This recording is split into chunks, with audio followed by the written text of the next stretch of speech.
कहा गया है कि इमरान खान पर पार्लियामेंट में हमला किया जाए, उन्हें हुकूमत से निकाला जाए। बिलावल भुट्टो जरदारी ने वज़ीर आज़म इमरान खान के खिलाफ ऐलान जंग कर दिया।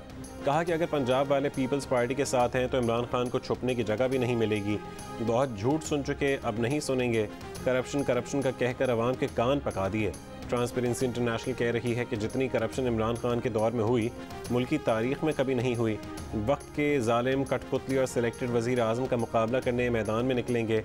27 फरवरी को हुकूमत के खिलाफ निकलेंगे।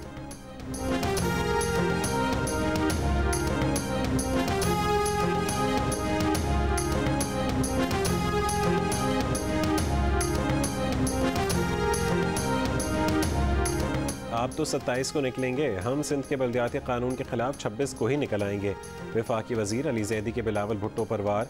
कहा कि जमहूरियत और इंसानी हुकूक के चैंपियन बनते हैं, असल जमहूरियत तो हम हैं। वो शीरी मजारी से कहेंगे कि बिलावल को इंसानी हुकूक की कमेटी से निकाल दें। असद उमर ने कहा कि 2023 में सिंध में पीपल्स पार्टी की हुकूमत नहीं होगी, सूबे को डाकू राज से निजात दिलाएंगे।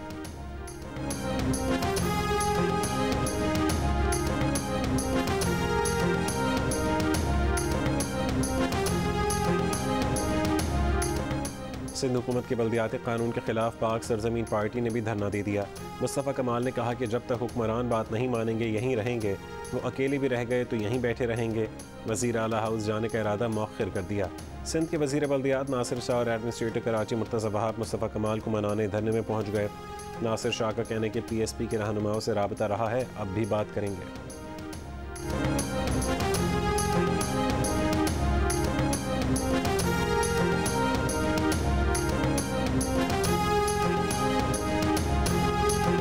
फ़खर ज़मान की धुआंधार सेंचुरी। PSL 7 में लाहौर कलंदर्स ने कराची किंग्स को 6 विकेट से हरा दिया। Man of the match Fakhar Zaman ने कराची किंग्स के बॉलर्स की खूब दुर्गत बनाई। 4 छक्के और 12 चौके लगाए। 171 रन का हदफ लाहौर कलंदर्स ने 4 गेंदों पहले हासिल किया। समित पटेल 26 रन बनाकर नॉट आउट रहे। कराची किंग्स के उमैद आसिफ ने 3 खिलाड़ियों को आउट किया। कराची किंग्स की PSL 7 में ये मुसलसल तीसरी शिकस्त है। फ़खर ज़मान कहते हैं कि उन्होंने लंबी इनिंग्स खेलने की प्लानिंग की थी।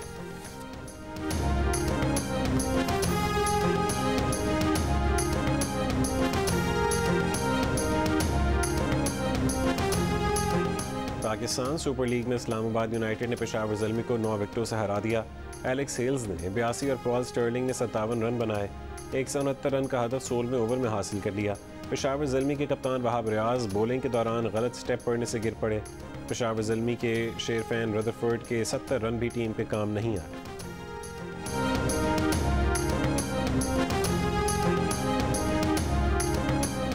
वफाकी वज़ीर शाह महमूद कुरैशी की यूसुफ रज़ा गिलानी पर ताक कर निशाने। कहा माना कि सेनेट इजलास का एजेंडा रात 12 बजे मिला, लेकिन 5 घंटे लगते हैं मुल्तान से इस्लामाबाद सेनेट की दहलीज तक पहुँचने में। अगर वो जाना चाहते तो जा सकते थे, फिर भी हम उनके शुक्रगुजार हैं। उन्होंने जो किया ठीक किया। जिस तरीके से यूसुफ रज़ा गिलानी मुंतखब हुए उसके भी हम राजदार हैं। उम्मीद है जैसे स्टेट बैंक बिल पर हमारा साथ दिया, वैसे ही जनूबी पंजाब सूबे पर भी साथ देंगे।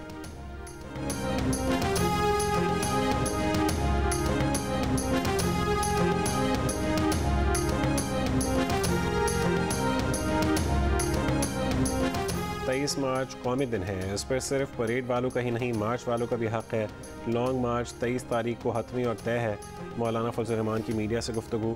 स्टेट बैंक से मुतालिक बिल की मंजूरी पर कहा कि इसका जिम्मेदार अपोजिशन का गैर हाजिर मेंबर नहीं, बल्कि वो है जिसने रात 11 बजे एजेंडा जारी किया।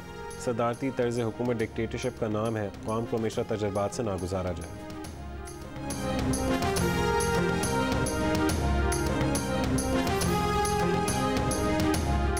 वफाकी वज़ीर फवाद चौधरी ने अदलिया को मशवरा दे डाला। कहा अदलिया को आलमी रैंकिंग में अपनी तेज़ी से गिरती साख का जायज़ा लेने की ज़रूरत है। कहा वज़ीर कानून फ़रोग़ नसीम का सवाल अहम है। अगर जज साहिबान बीवी बच्चों के असासों के ज़िम्मेदार नहीं तो सियासतदानों और ब्यूरोक्रेट्स का एहतसाब कैसे मुमकिन है। नए चीफ जस्टिस जब हलफ लेंगे तो उन्हें इस चैलेंज का सामना होगा।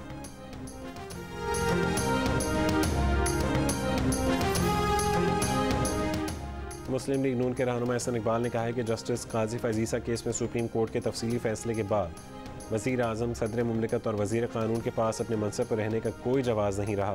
ट्रांसपेरेंसी की रिपोर्ट ने भी झूठे सादिक अमीन का मेकअप पूरी तरह उतार दिया। जो फॉरेन फंडिंग, गैर मुल्की तोहफ़ों और अपने टैक्स का हिसाब न दे सके, वो कैसा सादिक अमीन है।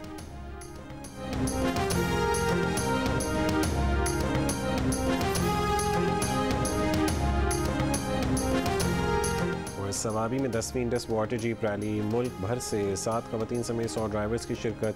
कार रेसर सुल्तान गोल्डन और अतकार रजब गुल ने रैली का आगाज़ किया। मर्दों की कैटेगरी में असद दुरानी ने जबकि खवातीन कैटेगरी में लालीन अखुनज़ादा ने पहली पोजीशन हासिल की।